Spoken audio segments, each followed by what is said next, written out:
Got dreams of being a professional podcaster, but have no idea what you're doing? This is impossible. That's about to change. A new kind of school. Welcome to the Pod School Podcast. Hello there, welcome to the show. Today is all about stats. Please don't fall asleep before we've already started. I promise it's not going to be boring.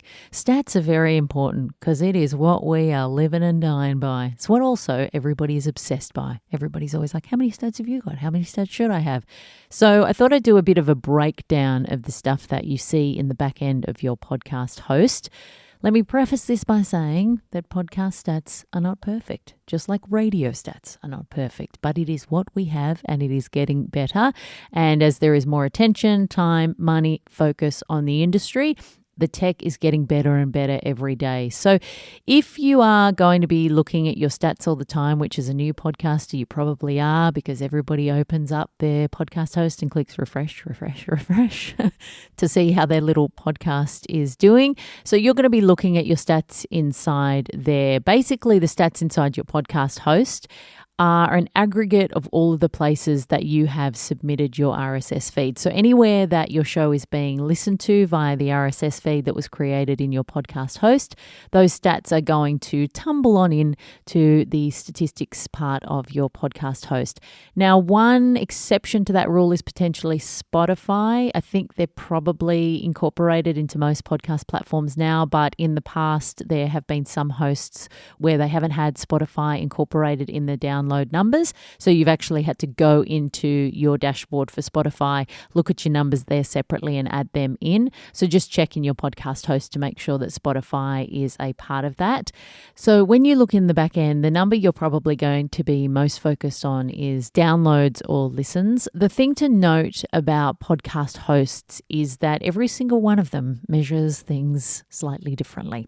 So it can be a bit confusing, and especially if you transfer your podcast from one host to the other, you might notice small or sometimes significant changes in your downloads, and that is because different platforms measure things differently. Ideally, you want to go with a podcast host that is IAB compliant or certified. We're up to about version 3, and ideally a great podcast host is always trying to make sure that they adhere to all of the regulations and the rules associated with what constitutes a download. If you are not with a host that is certified or compliant and is up to date with the IAB, then what can happen is that they can over-report your numbers. This might sound great because you think, well, don't I want inflated numbers? Don't I want it to sound like I've got more people than I do? The answer is no, because eventually podcast hosts will tick over to IAB if they want to compete in the space, because if you want to be a professional podcast host that's taken seriously, you need to be adhering to those rules. And when they do, if they haven't already, your numbers are going to go down potentially significantly. That's not only bad for the old ego, but if you are working with any kind of brands, if you're doing any kind of advertising, it is a harsh conversation to turn around to the people that have invested in your show and say, remember how I was getting this many downloads each week? Now I'm getting half that. So ideally, it is just best to be conservatively and properly measuring your downloads from day one. Even though you might think it's great for the old ego, if you want to be playing in the space, you want to have legitimate downloads. So you want to go with a podcast host that is IAB3 or higher compliant or certified, so that you know that they are doing everything that they can to properly measure. But please note that different hosts have different ways of measuring, so there will be some differences between them. Something to note too on the download number is that there is a bit of confusion within podcast hosts about what constitutes a download and what constitutes a play. So they're basically counted and aggregated in the same number. So when you're looking at your downloads number or your listens number, whatever it's called in the back end of your host, that is going to be a mix of people who have pressed play, but also people who have had an episode downloaded onto their podcast app, regardless of whether they've listened to it or not. So more often than not, the actual amount of listens might be slightly lower because There's a lot of people with a lot of podcasts on their apps that are constantly downloading episodes and not ever getting to them, and you can't really tell whether they were listened to or not once they've been downloaded. So that's a bit of a bummer, but your show has still technically been downloaded by someone if it has been counted as a download, and the measurement at the moment is that at least 60 seconds of that file has to be played or downloaded for it to count in the back end of your statistics. The other thing that is hard to accurately measure is subscribers, and that's a bit of a bummer considering that we're constantly asking for subscribers and we know how important they are to podcast charts and things. But in your podcast host, definitely, they are just guessing. They're using all of their triangulation methods in the back end to work out a way to guesstimate subscribers, but it is nowhere near the accurate number. So you shouldn't be relying on the number of subscribers in the back end of your podcast host.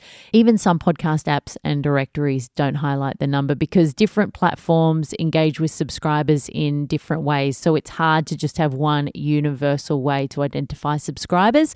In a platform like Whooshkaa, they don't even bother putting subscribers in the back end because they know it's just a guess, so there's no point in putting a guesstimate number. So don't bet your house on those numbers because they're just a guess by your podcast host.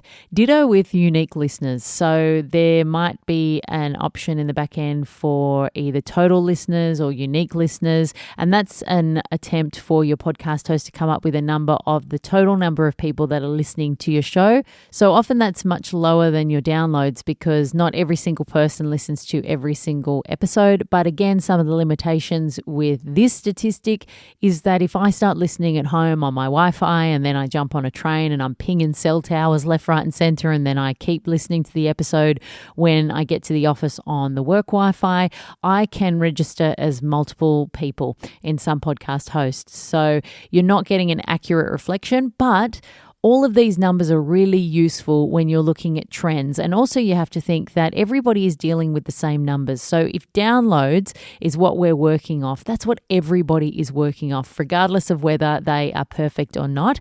So as long as you are dealing with podcast hosts that are similar in terms of their compliance to IAB, you can compare those numbers.